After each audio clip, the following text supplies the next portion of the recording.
Man. It's Wednesday, my dudes, which means we are halfway through to the weekend. Yeah. I need it so bad right now. Yeah. Okay, glass half full or half empty, depending on how you look at it here. But there's no debate that you should be pumped about this show. It's the sweat. And if you're new, where the hell have you been? I'm Emerson, Lotzia, Jessie, Coffield. We're going to be captaining this ship for the next hour. We're going to try to keep it on the rails. Tons of DFS and betting advice coming your way. We'll talk golf. We'll talk football. We'll even talk basketball. Plus, I'll go one-on-one with Marlins rookie Jordan Yamamoto. Nice. And speaking of baseball, how about we start there? Julian Edlow and Steve Buchanan are popping up on your screens right now. Gentlemen, let's kick this thing off with chase or fade. Guys, Dodgers are minus 167 favorites on the road in Philly one night after a walk-off loss to Bryce Harper and the Phillies. So, Jules, chase or fade that Kenta Maeda actually rights the ship and helps LA bounce back. I will chase this for the Dodgers, but not necessarily because I love Kenta Maeda. It's more about the spot for the Dodgers bats going against Nick Pivetta, who's been brutal at home, brutal over the last month, brutal overall. And he's a right-handed pitcher, which obviously, given the Dodgers and those left-handed bats, puts them in a really great situation. So while Maeda hasn't been all that great on the road, I think there's still a starting pitching advantage here. And then with the bullpens, it's obvious. Even though we saw the Dodgers bullpen give up a walk-off last night, the Dodgers have a much better bullpen than the Phillies. The Phillies have one of the worst bullpens in baseball recently. So I think this is definitely a bounce-back spot for the Dodgers, who, as one of the best teams in baseball, also have the second-best record coming off a loss. So they've been great bouncing back all season long. I think they do it again tonight. Steven, I'm not going to lie, your boy Julian has kind of sold me. Are you going to join Team Jules here and chase this? Ever so slightly. I mean, this is a large number to be putting on the Dodgers here when, you look at Kenta Maeda's number on the road, they're not impressive. Like Julian said, he has been night and day at home and on the road. But kind of like he said, the Phillies pitching that they have rolling out today is not good at all either. Nick Pivetta has just been a punching bag essentially since the beginning of June. The Phillies bullpen has been having a number of problems lately as well. I think there's just going to be a lot of offense in this game here. And to me, it feels like a coin flip at this point. So if for a betting perspective, I don't like this game at all. The only thing I do like is the over here, which is set at 9 runs currently. I think that's an enticing bet. But other than that, I'm not putting any money on a money line on either team here. I think it can go either way here because really both starting pitchers are not in a good spot here. The Dodgers bullpen has had their issues, especially when it comes to the late innings. The Phillies bullpen has just been a problem altogether. So I think the over is the only enticing spot here, but it's really hard to nail down a winner in this game. All right, Blue Jays and Red Sox have the highest total on the evening slate at 11. So the two teams have combined for 32 runs in 2 games. So chase or fade that this over will hit easily tonight, Steve? Yeah, if they can fit this game in due to weather, I think this has a really good chance of going on the over here. I mean, just look at Aaron Sanchez alone. I mean, he has been an absolute nightmare when he's been taking them out, especially since the beginning of June. Kind of like Nick Pivetta here. He's just been getting rocked.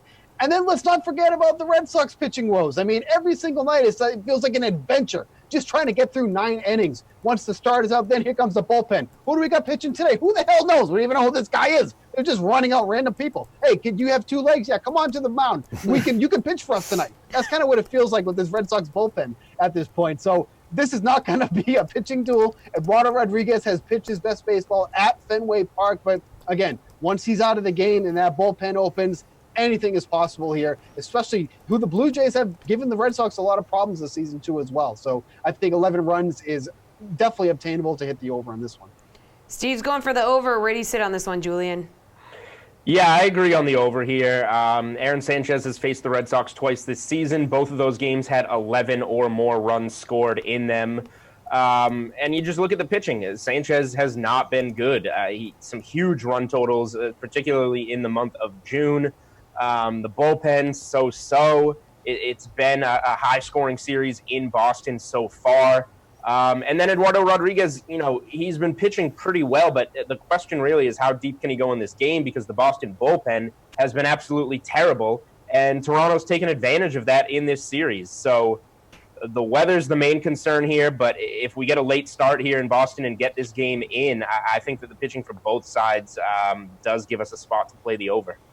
All right, Jules, Edwin Encarnacion has 3 tater trots in his last 2 games for the Yankees. He's plus 205 to do it again this evening against the Rays. And starter Yonny Chirinos, who BTW has given up a home run in 5 of his last 6 starts. So, Chaser Fade Encarnacion actually sends presents to the people for a 3rd straight game. I see this one as a little bit more of a pitcher's duel. So for that reason, I will fade Encarnacion going deep, which is kind of easy to do when it's, a player home run prop. But only plus 205 on this for a player to hit a home run. Like, there's usually slates where we can get teams on the money line better than 205. That's just not a number that entices me to go all out on a player hitting a home run. I understand he's been hot, but I think this is going to be a good pitching matchup. And out of Yonny Chirinos' last, I believe, 13 games, only 2 have gone over in terms of the first 5 innings total. So I believe that's set at 5.5 tonight. That's something that I like the under on in this pitching matchup rather than chasing somebody going for a home run with a couple of good guys on the mound. Steve, so let's say Encarnacion, his odds plus 205 here to hit a home run in the 3rd straight game. It turns off Julian, but does it turn you on?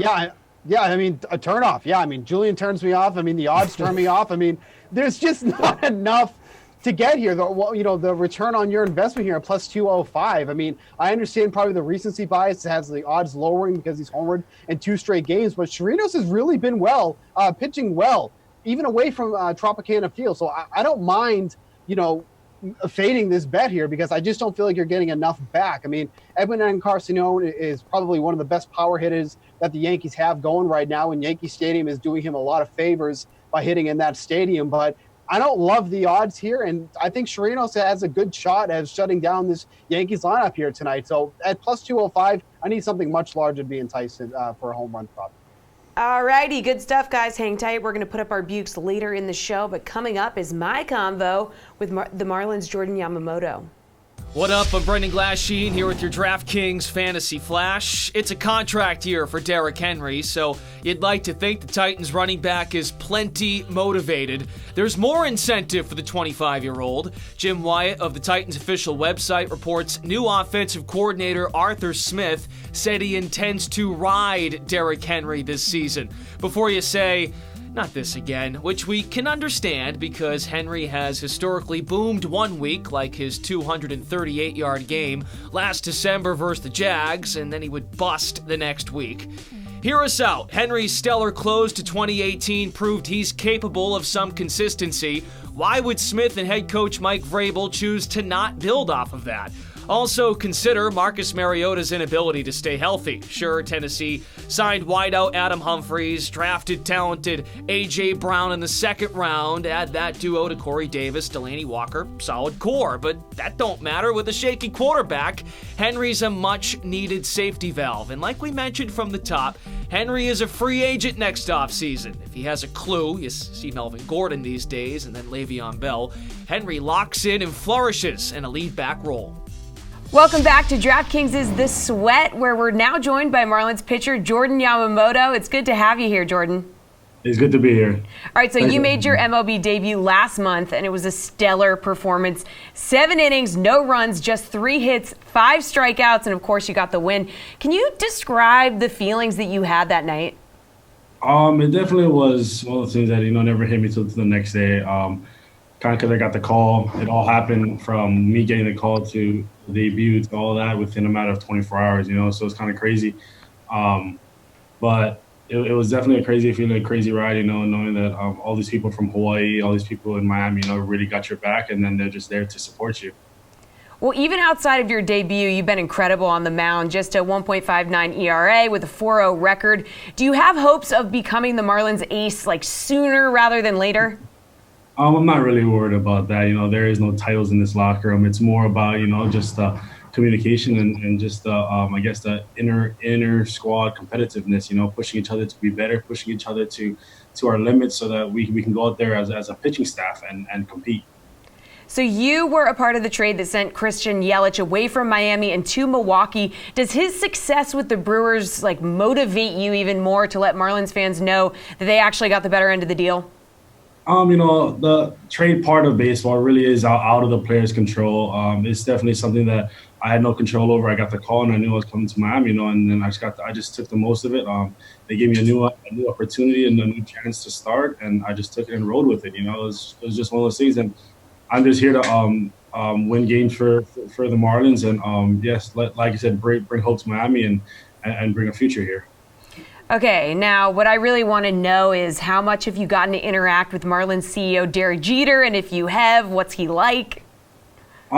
Great guy. I mean, I've talked to him multiple times in spring training and here and there. Just about baseball, about life. It's actually he's a great guy to talk to. Okay, so you're on a pretty short list of Hawaiian-born MLB players. How popular is baseball in Hawaii? It's actually not the most popular sport. Football is the most popular sport, but baseball is pretty up there. Right now, it's kind of getting a little bigger due to more players coming to the MLB. Right now, we have 5 in the MLB. We have probably about 8 more in the minor leagues. So it's actually pretty cool to be a part of the up and coming, and helping the up and coming for Hawaii. Well, obviously, everybody who knows you is super excited, but has it been hard for your family and friends in Hawaii to watch your games because of the time difference? Yeah, I mean, it's a 6-hour time difference, especially last night for that start.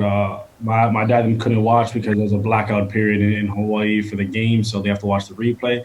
But, I mean, especially on day games, they're 6 hours behind, so for a 12 o'clock game, it's 6 o'clock in the morning, so it's kind of hard for them to watch it. But if it's a nighttime game, my dad and usually have people over sitting on the patio of our house and just watch the game. Okay, well, outside of playing, what would you say has been the highlight of your MLB career so far?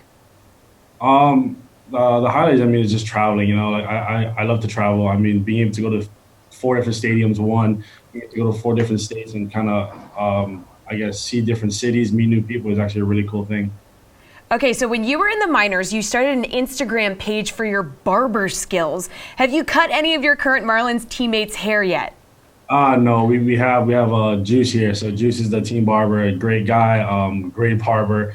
So I go to him too. So it's just one of those things that, when I was in the minor leagues, it was more of a, hey, this is for you guys, it's for the team, because I know you guys we don't get paid all that well. It's hard to find barbers in the different cities. So what I did was just, I'm going to start this right here, help you guys out. I'll be at the field. So I started doing a couple of guys from different teams. I'll do the whole home team. And it's one of those things that, you just help the guys out because it's hard to, like I tell people, a bad haircut can make or break 2 weeks, of your life. So I just try to give them the best haircut that they can get in different cities. That is true. A bad haircut is a game changer. But which of your teammates would you say needs a haircut the most? It's crazy because, I guess at this level, everybody gets a haircut almost every week. So you don't really see that too often. So, a lot of guys even though the guys have long hair, they still clean up the sides and everything. So everybody's pretty neat on top of the team. Okay, so if you could cut any athlete or celebrity's hair, who would you pick? Yeah, I don't really know. I never really thought about that because I started this whole thing. The haircutting thing was to help the team and the guys, So I never really thought I would ever kind of, for me personally, when I started the cutting page, it was more of a, hey, I'm going to start cutting through the different minor league teams in the different cities that I go to, to help them out instead of them having to go out and find barbers. So that's personally what I did. I wasn't really thinking about ever going to go cut hair, and I still don't really think about that.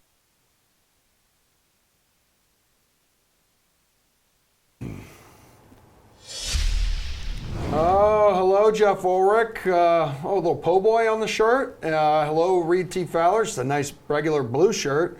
And, what did you call his shirt on his shirt? That was the Pillsbury Doughboy. You called him the po' boy. I meant the Doughboy.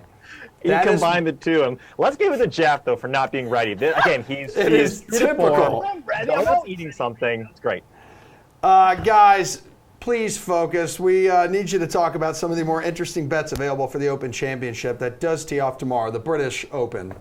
Yeah. Just want you guys to know that. So we're playing PGA. What are the odds? All right, Jeff, you can do head-to-head prop bets. So one asks, who will have the best score in the first round between Webb Simpson at plus 110 and Sergio Garcia at plus 105? You can also go for a tie at plus 750. So who do you think is better suited for a quick start on this course? It's got to be Sergio. I mean, I know Sergio's just been like the not good selection in majors lately. He's missed the cut in 5 of the last 6 majors. Did make the cut in his last one at the U.S. Open, his P58. But the Open has been his bread and butter over this career. I mean, obviously, outside of the Masters where he's got his win, this has been the major where we've seen him perform year in, year out. 5 top 10s over the last 10 or 11 years. A playoff loss, obviously, to Padraig Harrington. He just does better in Europe. He's kind of like a lot of these European players. They just feel more at home here. And I know Webb Simpson's playing well this year, and he's definitely been outperforming Sergio Garcia. But, after that U.S. Open, where he actually made the cut in T58, he did finish top 10 in a European Tour event. He's rested. He's coming in. I think he's going to might be a little bit of a sneaky DFS play this week too. But I would take him in a head-to-head, especially at plus money over Webb this week. Especially mainly because of the plus money. Reed, do you want to go with Sergio too? Negative. Ooh. Of course Jeff goes with Sergio. And I'm going to use one of Emerson's lines. Hello down there, Sergio. Like, come on. He's like, I get it. He plays better in Europe. And the plus money that you're getting on Sergio is fine. But give me Webb. I mean, just look at just last year at the Open Championship. I get it. It's not the same venue. Sergio was cut. And Webb was a top 15. He finished 12th. And if you just look at over the last 5 or 6 tournaments, from a cumulative standpoint, it is going to be Sergio. And head-to-head over the 200-plus rounds that they've played in the same tournament, the nod does go to Sergio. But look at Webb just over the last 24 rounds in the first round. You just look at his birdie or better percentage, a little bit better than Sergio's. His par 4 and par 5 scoring in the first round is a lot better. I'm looking at, no one wants to go with a tie. You got to go with either one of these guys. No one wants to go with a tie. But it's going to be Webb Simpson for me. I like him. Just even over the longevity of the tournament, I'm picking Webb over Sergio. What about betting on the top left-handed golfer? Yeah, you can do that too. You got a leaned out lefty, Phil Mickelson. He weighs only like 100 pounds now. Yeah, he leads the way. Coffee and water. Leads the way at plus 163. Bubba Watson plus 275. Brian Harman plus 350. Robert McIntyre plus 400. If you want plus 4,000 odds though, you can go with Isidro Benitez. I've never heard of the man until like 30 minutes ago when I was talking with Reed. Who do you like out of this group, Mr. Fowler? Give me Robert McIntyre. He just turned pro in 2017. He's a young gun. We saw him at the Scottish Open, playing with, Rory McIlroy and Ricky Fowler, and actually played well. At one point, he was at -4, -5. He ended up missing the cut, but he still shot -4, and I like that. Phil is, yes, he's on this, to what Jessie called yesterday, the millennial diet, where all he's doing is drinking coffee and water, and he just looks like a shell of himself. He even came out and said he's not going to win this tournament. So if he doesn't think he's going to win this tournament, clearly we shouldn't think that. It's going to be McIntyre, and his Euro stats are nice. I mean, on the Race of Dubai, I think he's top 25 or around there, and he's got a couple runner-ups over the last six tournaments on the Euro Tour, and one of those being a links course at one of the I think it was the British Masters. So look at all those things considered at plus 400. Give me Robert McIntyre. Yeah, he said he's not going to win this tournament. It's called reverse psychology, Reed. Heard of it? No. Yes. And Jeff, maybe you were hooking us up with some reverse psychology yesterday when you said you want nothing to do with Phil Mickelson. We are talking just lefties here, so why don't you tell me why you're going to take Isidro Benitez? I'm not taking Isidro Benitez. I would agree with Reed here, though. Robert McIntyre is the play. I mean, Brian Harman not playing well all year. I think it would be between Harman and McIntyre. I mean, I would still take Harman over Bubba Watson just because you're getting better odds, but Robert McIntyre has played some good golf. He's a very good young amateur player from Scotland who was in the mix at a couple tournaments like the last month. I mean, he runner-up to Bernd Wiesberger at a pretty big European Tour event. Played last week at the Scottish Open, which you have to like coming in. It's a little bit of a big spot, and you might worry about that. But, you know, at plus 400, I think the odds are okay. I mean, he's been ball striking really well. Like, his stats even look good. I would take a shot here at McIntyre. I actually kind of like this bet.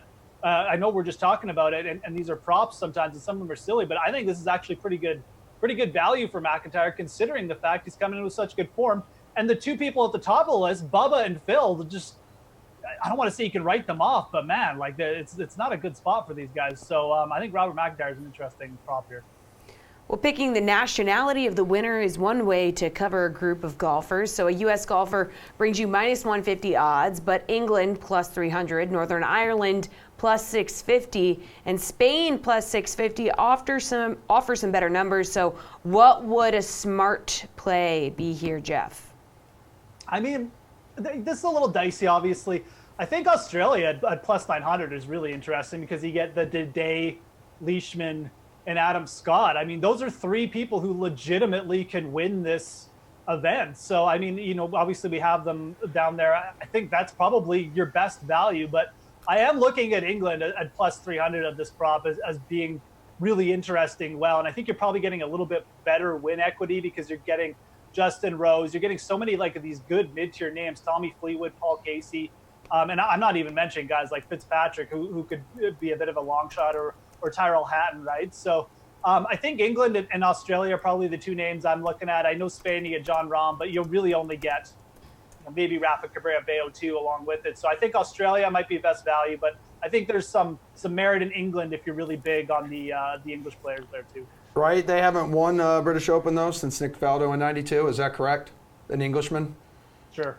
All right, sounds good. Yep, I just Googled it. Reed?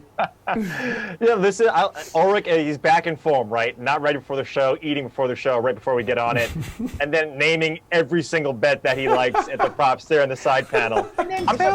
I'm surprised. I'm surprised he didn't go with Louis Oosthuizen in South Africa and like EVR. As plus 1,200. Let's just name them all. No, in all seriousness. If it's not the U.S., look, they came runner-up 6 out of the last 10. They've won 4 of the last 10. You're not going to take minus 150. But Northern Ireland, I mean, you have Rory McIlroy. That's all you need.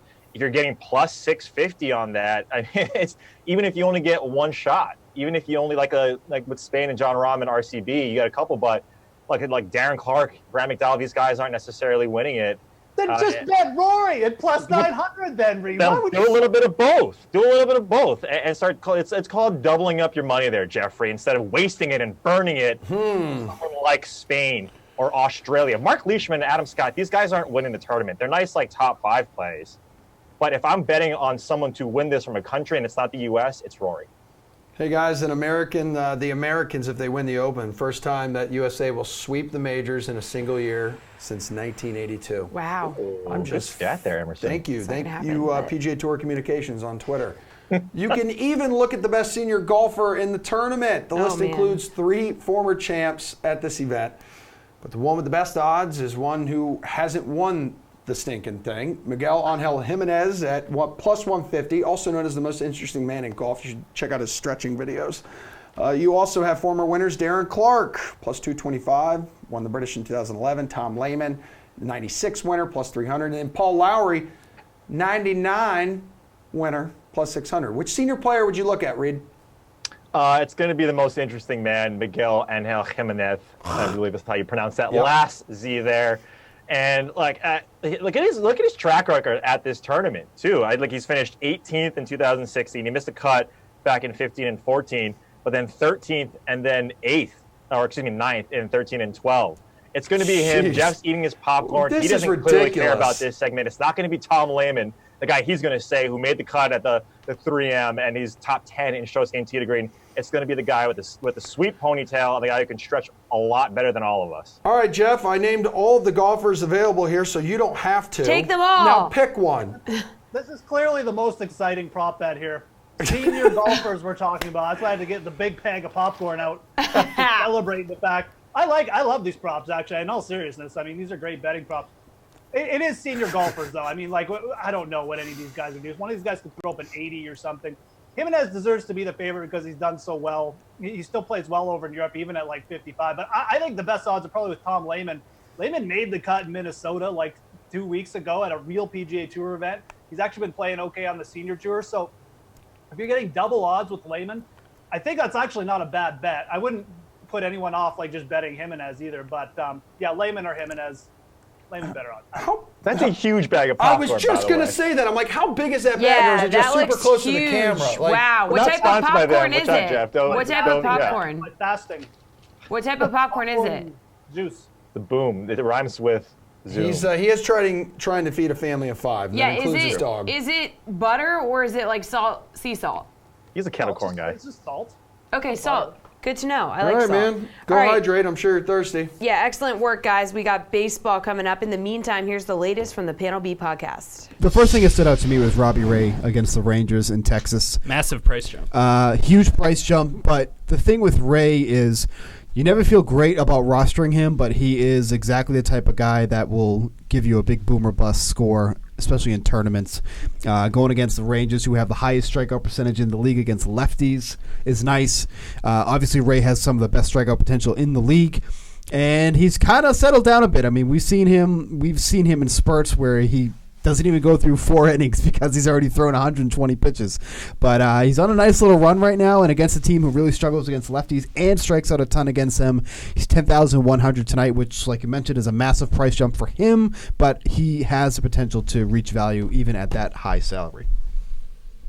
I'm just checking what the weather is going to be like. Yes. That's one of the spots that doesn't have an issue. So that's another part of it, too. Not from a rain perspective, from an actual degrees perspective, 96. I mean, it's Texas. I mean, well, exactly, but when you get to the triple digits, the ball. Oh, yeah, sure, for sure. Like anyone like Robby Ray who's going to give up hard contact, right. When he gives up contact, that scares me, but not too hot tonight. And then from a betting perspective, Arizona only minus 124. I love betting on lefties against the Rangers for most of the reasons you guys just covered. But, I mean, you look at what Alex Young, he's gotten off to a really good start. You look at what he did to the Rangers last night, got a pretty easy win. I think that Robby Ray is probably a little underpriced there at minus 124. The NBA offseason, if you have not heard, has been a spectacularly wild ride. Here to give us some clarity on all this action is our NBA panel of DK Live's Gary and Thorne and RotoWire's Nick Whalen. You guys are here to play some NBA Sing the Future. Ooh. Roll the open end. Do we have it? Yeah. Yeah, that's my favorite one. I do like that. Yeah, I want that. It was like that one time you dressed up as a witch. Yeah, it's for like a show promo. That's like my That's you. spirit animal. That's me. Anyway, basically, we're going to examine some interesting NBA future bets after the flurry of offseason movement. So we start with regular season win totals. The new look Nets with Kyrie and, of course, an injured KD has a projected win total of 46.5. Does that seem like about right for you, Garion? Yeah, I like this total a lot, actually. Like, I don't think the Nets necessarily are going to be like a 56, 55 win team or anything in that regard, but even without Durant, they've got a pretty nice trio to lead the pack in Kyrie Irving, Spencer Dinwiddie, and Karis LeVert, and they've really got some nice tertiary pieces as well. Like, this, not the deepest roster in the NBA by any means, but they've got 7, 8, 9 rotation players who I trust. And they'll miss Ed Davis. They'll miss some guys of that ilk. But, you know, this is still mostly the same team with just swapping out some point guards. I'm a little hesitant with just the fact they play in the Eastern Conference's best division by far. So that means 12 games against Philadelphia, Boston, and Toronto. But there's only 2 elite teams in the Eastern Conference. And then you've got a couple maybe 50-win teams, including the Nets. I just think it's so top-heavy, and there's so many bad teams in the Eastern Conference. They get to this number. They find a way. Nick, what do you think? Do they get to 46.5? I mean, you guys asked if this seems about right, and I think it does. I mean, this is a really, really difficult one to pick, but I'll go just under. I think they maybe get to 45 or 46. This is a 42-win team a year ago. You're hoping this time around, of course, you get a full year of Karis LeVert, who missed more than half of last season. Weirdly enough, like losing Ed Davis might be a big loss for them, but of course you replace him with DeAndre Jordan. And like Arian said, not a ton of depth, beyond what's a pretty nice top 5 or 6 for this team. But to me, it did feel like they overachieved for parts of last season. I do think Kyrie Irving is an upgrade over D'Angelo Russell, but even with that and with the belief, or at least the hope, that he kind of leaves the off-court issues behind in Boston, I think you have to factor in Kyrie Irving's injury history. He missed 15 games last year. He's averaging 19 missed games over the last 4 years. That's just kind of part of who he is at this point. So without Kyrie Irving, this team suddenly looks a lot less talented. Obviously, no Durant this year. I think they'll be a very good team. I think they'll be a solid playoff team. But to me, the 2019-20 Nets are kind of a tier 2 or even tier 3 team in the Eastern Conference. All right, well, the best odds to reach the playoffs for a team that missed the postseason, that goes to the Lakers, minus 670. No surprise there because of the addition of Anthony Davis. Now the Heat are also favored to make the playoffs at minus 210. They now have Jimmy Butler. But looking at teams that you can get positive odds on, who has the best chance out of this group? Nick, Dallas, Sacramento, Atlanta, New Orleans, or Chicago? This is another tough one. I think you kind of have to look at it, as a basic math equation. I count 6 playoff locks right now in the Western Conference: Denver, Portland, Houston, Utah, and both LA teams. So essentially, if we're kind of turning injuries off for the sake of this argument, you're looking at maybe 2 spots for the Warriors, the Spurs, the Thunder, the Kings, and then those other 2 teams that you mentioned, the Pelicans and the Mavs. And you can maybe even throw Minnesota in there. I wouldn't, but you can make that argument that there are 6 or 7 teams competing for those 2 spots. And, I think we kind of have to give Golden State the benefit of the doubt until we see what this team looks like. San Antonio has kind of gotten that benefit of the doubt for the last 25 years, and rightfully so. They were almost a 50-win team last year. So to me, it's kind of hard to make a really solid argument as to why Dallas or Sacramento or New Orleans should make it. To me, if I'm picking a team out of the West, I think I would go with New Orleans. I think Dallas maybe has 2 of the best players in Doncic and Porzingis. But they have a big hole on the wing, some unproven talent at center. Sacramento made some strides last year, really fell off at the end, didn't love what they did this offseason. But New Orleans is the team, if those guys that came over from LA can finally put it together, they should be a playoff team, given what they have around them. Then you look at the East real quickly, it's kind of the same story. I feel pretty good about the top 6 making the playoffs again. I'm not saying we're going to have the same field in both conferences 2 years in a row, but Orlando and Detroit are the kind of 2 teams you look at. Orlando brings back basically the same team with a few additions. Detroit's maybe the team that could fall out, but even if you're expecting them to take a step back next year, they were 12 games better than Atlanta. They were 19 games better than Chicago. So there's a pretty big gap for these teams in both conferences, especially in the Eastern Conference, to fill. That said, I would lean towards Atlanta in the East, and I think in the West, I like New Orleans at plus 320. Okay, Garion, what are your thoughts here? Because, the Pelicans didn't receive, the worst in return in that trade. No, I think I'm just going to mirror what Nick was saying. I think if you look at this and say that it might be easier to find your way into the playoffs in the East and the West, I don't necessarily think that's an incorrect way to think, although, Orlando is pretty much running it back, and they were pretty hot in the second half of the season last year. Miami goes out and adds Jimmy Butler. Not exactly my favorite acquisition in the world, but I know they're pretty heavily implied to make the playoffs in the Eastern Conference. So it's not like it's going to be easy. But Atlanta and New Orleans are the 2 teams I was kind of coming back to.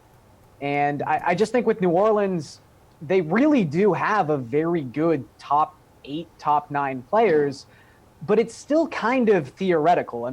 3 of their top 9 are rookies, and sure, Hayes and Alexander Walker looked really, really good in Summer League, but it's Summer League. We all think we know what Zion's going to be, and we're all pretty sure that's what he's going to be, but it hasn't happened yet. And then you've got these Lakers pieces coming in that aren't exactly the most consistent or even healthiest players in the world. Like Lonzo's missed significant time, consecutive seasons. Brandon Ingram's dealing with some severe health issues. Even Drew Holiday, not exactly the healthiest player in the world throughout the course of his career. So I think they're all justifiably plus money, but those are the 2 that stick out to me.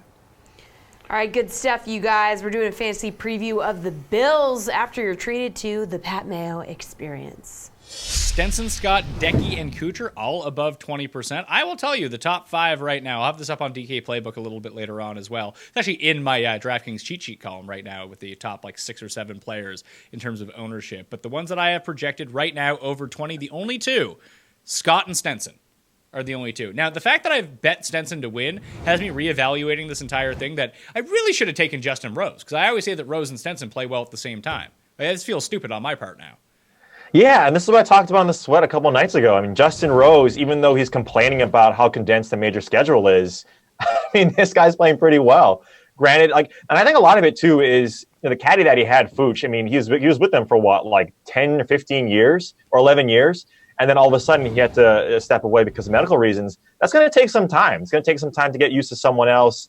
Doesn't mean he's not a consummate professional. This guy was clearly one of the best golfers, of the last 12 months. I think he's ranked at number 4 right now, and he's going under the radar. So I really like Justin Rose as a good leverage spot. I think he's coming in at around 15 to 16%. People are, I think, coming around to that. So, but I like it. I like him at whatever ownership that we're getting him at. Yeah, I have him, like right now, 15, 16%. He's actually the 7th highest projected owned player right now. Yeah. Top 5 in overall percentage owned I have right now. It seems to be like leveling out. It doesn't seem like we're going to have, and I mean, we're probably going to end up having a guy at like 26, 27, 28% in the millionaire maker because everyone's just going to decide, hey, that's the guy for me, and they're going to go with it.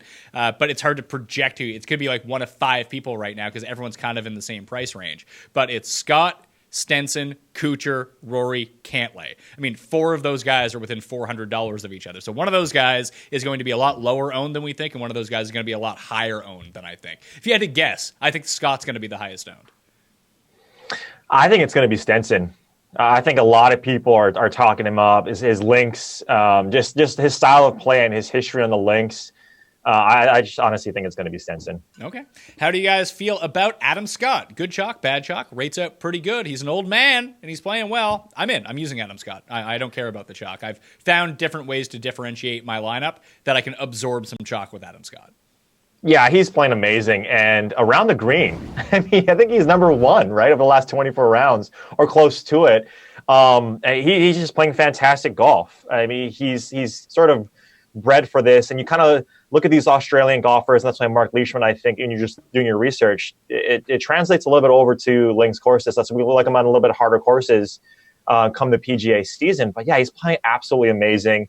The chalk shouldn't worry you about that. No one's going to be playing Jordan Spieth, so you look at that ownership, it's all going to gravitate towards the Scotts, the Kuchars. But at 8,800, that's a great price. Would you play Patrick Cantlay or Matt Kuchar this week? I would play Matt Kuchar.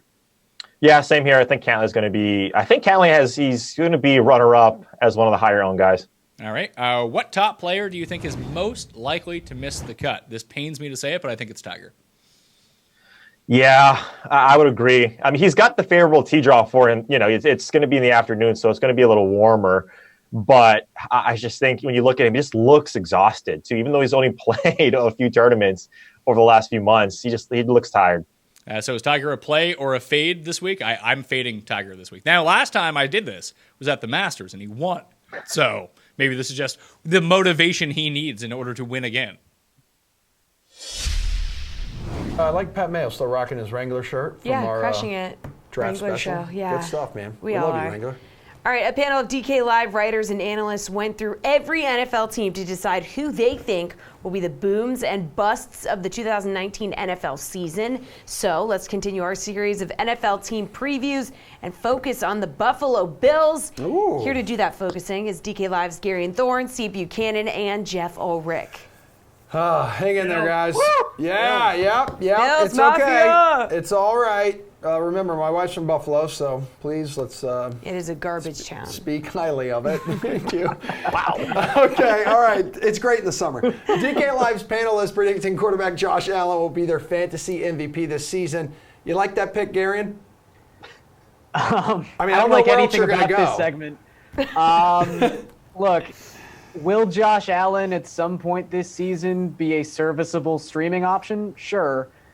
But really, the only single option on the Bills that I can foresee like starting more than half their games for any prospective fantasy team is Bills defense. I mean, they were number 2 by DVOA in defensive metrics for last season. They allowed the fewest opponent plays per drive. They were top 10 in turnover ratio. They're going to be drafted and they're going to be used in a starting capacity more often than not. And that is the biggest endorsement I can give to any single person or unit on the Buffalo Bills. So they are the fantasy MVP. All right, Steven. Big reason for his breakout, in air quotes, I guess, if you will, is his rushing ability here. So, I don't know who else you're going to go with, to be honest. That's the problem. Who else do I go with? Like, it's just, you know what? Props to Gary would go for the defense. Because you know what? If I had thought of that, I probably would have done that too. But I'm not going to steal his thunder. He nailed it. I mean, from a fantasy perspective, like, Josh Allen is just a guy who's likely going to disappoint you. I mean, there's going to be weeks where he's going to maybe throw for over 100 yards, not even pass for a touchdown. He's a streaming option. That's exactly what he is. But from a real life perspective, I mean, yeah, he's going to inject some goodness into the Buffalo Bill fan base. I mean, he will get it done at quarterback. I mean, he is a viable quarterback. There's certainly nothing we can't say about that. But from a fantasy perspective, not much to like about this Bills team. So I guess he's the MVP by default. Yeah. But, that's really not saying much. I mean, Jeff, they did upgrade his receiving core, including John Brown, and we'll talk about it here in a second. Does he have potential to finish as a top 10 fantasy quarterback? Did they upgrade his well, I'm sorry. I left out Cole Beasley and Tyler Kroft. Yeah, I mean, look, it's not much of an upgrade. So yeah. I guess they were I guess maybe they were a little worse last year. I don't know. But we got to talk about Josh Allen because there's no one else to talk about in this spot. And the thing about Josh Allen is he really going to rush for the same touchdown rate that he did last year? 8 touchdowns in 12 games as a quarterback? Like, that's unheard of. It's not going to happen. You're going to see regression. So then you look back to his passing, which was actually pretty terrible. I mean, let's just be honest. Like, he was what everyone thought he was going to be. He completed 52% of his passes. I don't know if he actually had no, he didn't have a 300-yard game. He didn't even throw for over 250 yards in a game. So, is he going to take this gigantic step as a pocket passer? No, he's not, because we saw what he was last year. He was one step. He got jittery. He took off and used his athletic ability. Teams will eventually shut this down. This gig will eventually be up, so to speak. And he's just, you're not going to get that same touchdown rate. You're just not. So I think Josh Allen will have his moments. He's more of a DFS target, to be honest, because his upside, when he does get those rushing touchdowns, is immense. But for season long, I actually see him being a bust.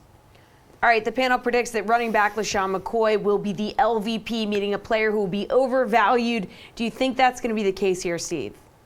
I don't think there's a single person who's overvaluing LeSean McCoy. I mean, I could pick up somebody off the street and be like, hey, what do you think about LeSean McCoy? And they'll be like, oh, he's not even going to be on the roster by the end of the year. I mean, realistically, that's probably what's going to happen. Like, when your team goes out and they bring in Frank Gore and they bring in TJ Yeldon, your job's probably in jeopardy. They think that these guys might be able to bring more than what you bring right now. And what you bring right now is not much. So, yeah, I think LeSean McCoy could be the LVP. He could be a roster cut, by the time week 1 rolls around. I mean, it's just been what a fall from grace from LeSean McCoy. I mean, he didn't just fall. He fell fast. Like, this has been like a crazy dive for him. And it's at the point now where you don't even want to touch him in season long or in DFS. Like, it's just, I don't see a clear path for him to succeed on this team. It's going to take like a slew of injuries, I think, at this point.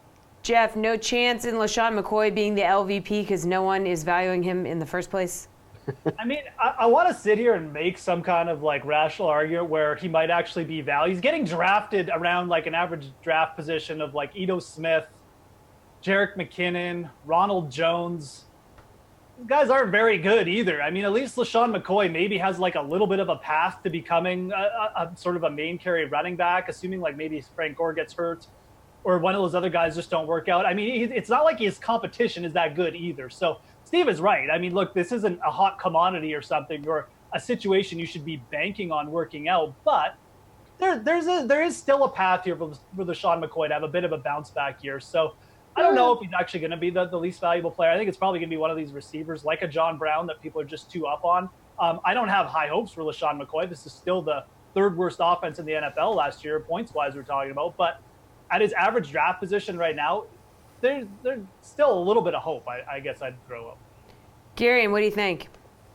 Yeah, I mean, this is kind of one of those semantics questions where there has to be a bill that has value for someone to be overvalued. And, if we're being fair, the only Buffalo Bill with an ADP inside the top 100 is LeSean McCoy. So he's really the only person who could be overvalued. I would say, sort of in line with Steve's point, if we're talking about this in the sense of if you're even inclined to draft LeSean McCoy, that's probably a mistake. I think Jeff makes a solid point. It's not like the quality of running back or caliber of running back at the point he's being drafted is anything all that enticing either. But I don't know, like Devin Singletary could just have this job by the end of the season. There's so many different paths. Wherever Frank Gore goes, despite I think he's 64 now, he'll get 10 to 12 touches per game to start the season because coaches just love his work ethic and his grit and his on-field leadership or something. So there's a lot of ways this goes wrong. There's already 3 running backs taking first-team snaps with the Bills in camp. Just don't draft LeSean McCoy. All right, guys, since we're having so much fun, we have one more question for you, but let's make it quick. We're running tight on time. Panel saying wide receiver John Brown has a shot to be the fantasy breakout player for the Bills.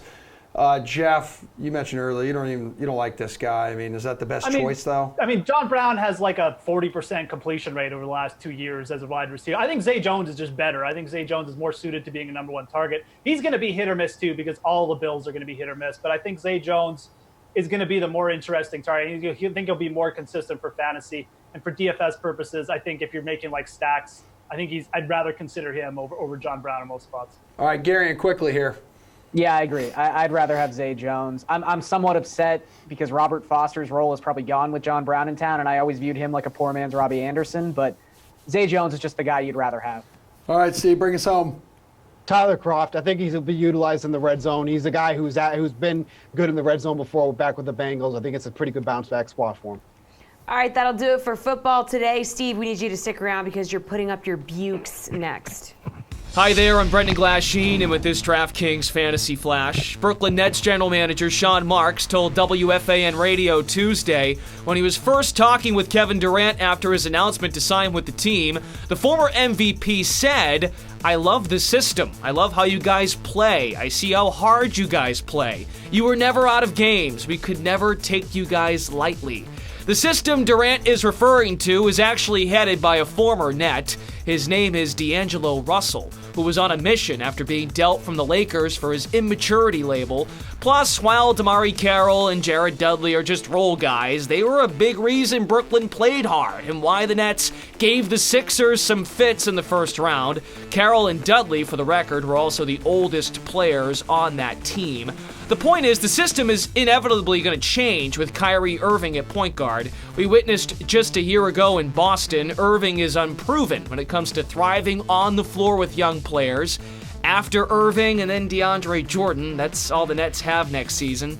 Some young dudes. Marks also admitted Durant's decision was news to all of us in the office. There was no face-to-face meeting. The Nets were like us, scrolling on social media, anxiously waiting for news.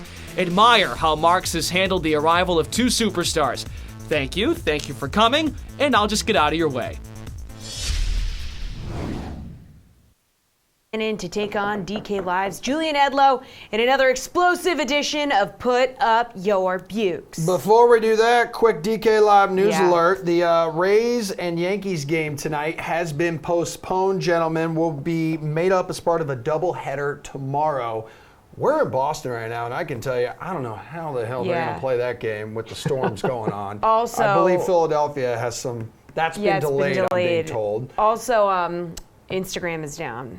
Yeah. Okay, so yes, also take that into consideration. Actually, I care. I'm not gonna lie. So many people care. All right, so let's put up your bukes. Steve, I don't know if you had any Rays or Yankees in this segment, but you know the drill. As for those watching who don't, Steve's going to pick his top three plays in the night, including DK point projections, and then mean little bagel boy Julian is going to bait him on it. So your first buke, I love the bagel. They'll never get old. We're going to start here with A.J. Pollock for 16 DK fantasy points. I think if you're stacking the Dodgers tonight, the consensus is you got to go with the lefties because historically, lefties have given Nick Pivetta the most problems. But what I like about Pollock is, for that reason, he's a righty. He's still in a good spot in the batting order, and he's only 3,800. Now, he's come out from after the All-Star break like hot fire. Like, he's been absolutely mashing the ball. But against righties, you look at Nick Pivetta's numbers, 385 WOBA, 4.49 xFIP, and 9 of his 16 home runs. So it's not like Pollock is really in that bad of a position. If everybody's going to be going towards those lefties, I will happily get Pollock into my lineup, potentially lower ownership. So I think this is a really good spot for him in a hitter-friendly ballpark like Citizens Bank. All right, have at it, Jules. 16 fantasy points, a projection here for A.J. Pollock. Yeah, I mean, as much as I want to follow in the footsteps of my father, angry little bagel man here, this just isn't that bad of a pick. I know that there's a lot of reason to like the lefties going up against Nick Pivetta, and I do like the lefties if you're stacking the Dodgers, but there's just no harm in throwing A.J. Pollock in there. He's red hot. He's scored 19 or more DK points in each of his last 3 games, homering in each of his last 3 games. And like Steve alluded to a little bit, like Pivetta is actually a little bit worse against righties. Now, again, that doesn't mean the lefties are going to do poorly against him. I like all these Dodgers lefties as well. But for $3,800 hitting 5th in that order, 3 games with a home run in a row, AJ Pollock's just in a really good spot here. The only thing that I might say is that because he's so hot and so cheap and hitting in such a prime spot in the order, he might have a little bit higher ownership than I want. But yeah, I can't really poke much of a hole in Pollock's value here as much as I would like to. All right, your second pick, Steven. Maybe this will get more of a reaction out of Julian. Yeah, I guess he had some good bagels before the segment, so he's in a good mood. Yeah, he's very full. I've seen him eating a lot of Mike food. Freeman is someone I like a lot, too, for 12 DK fantasy points. Now, you want to talk about somebody who's not going to be in people's stacks with the Indians? This would be one of those guys because he's batting 8th tonight, but he's a lefty going against Spencer Turnbull, and that's been a big problem area almost throughout his entire career. 355 WOBA, 5.70 xFIP, 6 of his 9 home runs allowed for Turnbull. And then you look at Freeman's numbers at home against righties. They're actually really impressive. And for a guy who's batting 8th, you're pretty surprised at how good he's hit right-handed pitching. And that's 374 WOBA with a 250 isolated power. He's not a huge home run guy, but 2 of those 3 home runs have come against righties here. I think this is a really good spot for Freeman. Again, he's dirt cheap. You're definitely going to get low ownership on him in this spot here. So I think Freeman's a good salary saver, and he's eligible at both second base and shortstop. So that also helps get put him in your lineup if you can't fit him at a particular position. That was a tough one. Jules, Mike Freeman, what do you think? Not going to be a chalky play, but is he worth it?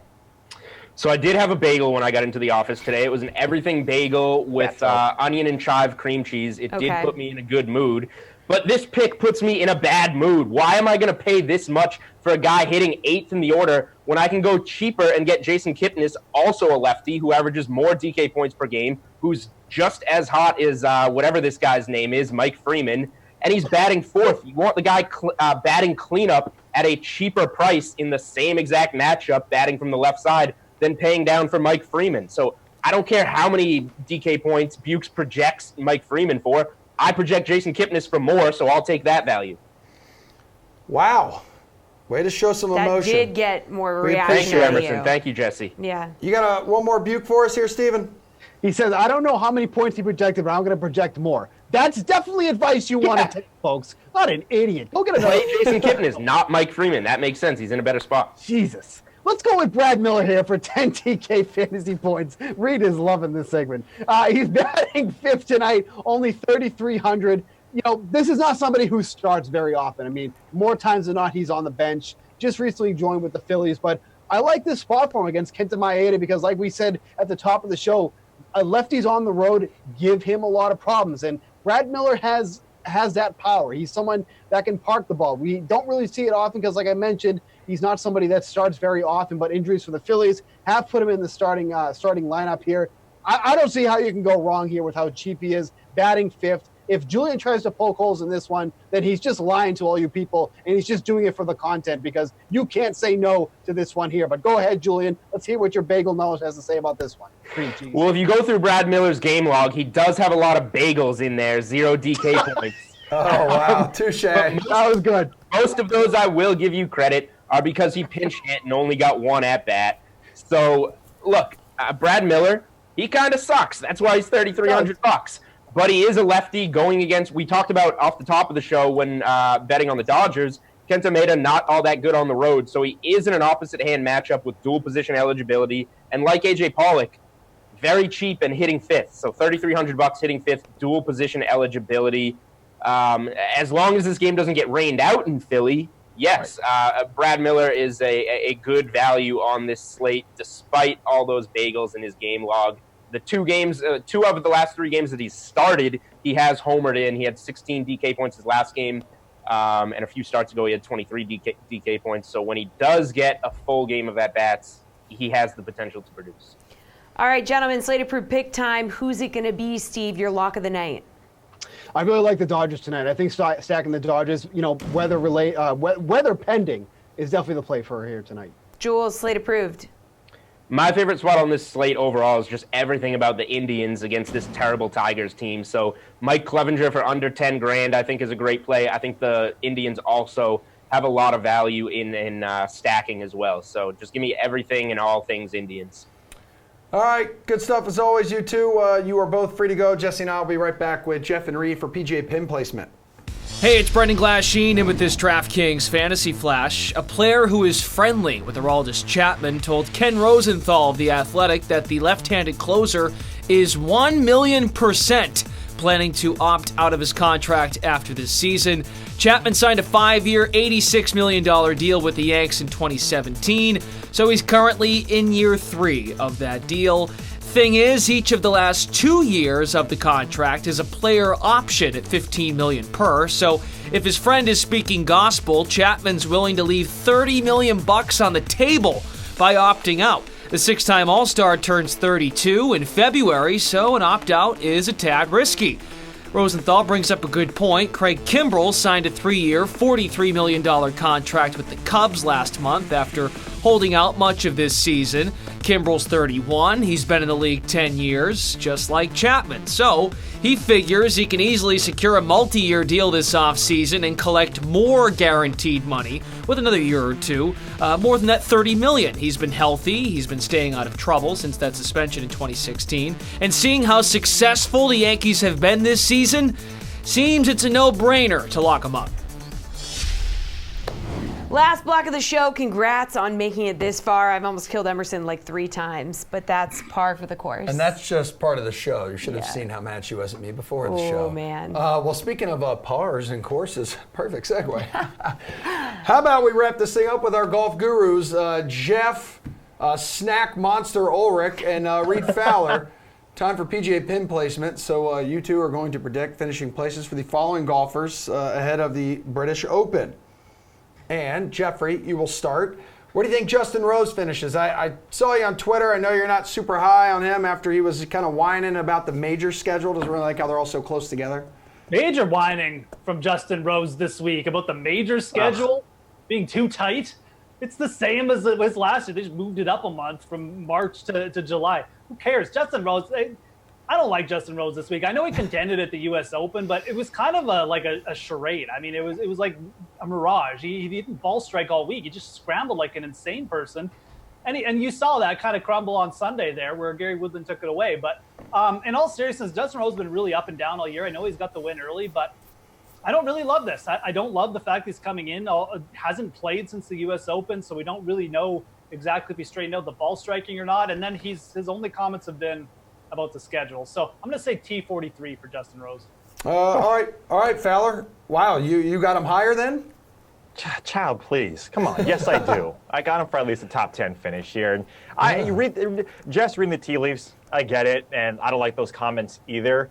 But I think a lot of it has to do with his caddy being gone indefinitely with medical reasons. He's got to get used to a new caddy. He was with his old one for about 10 years, 11 years. That's going to take some time to get used to, and you saw it progressively get better with that final finish at the U.S. Open. So I got him for a top 10. All right, what about Xander Schauffele, Reed?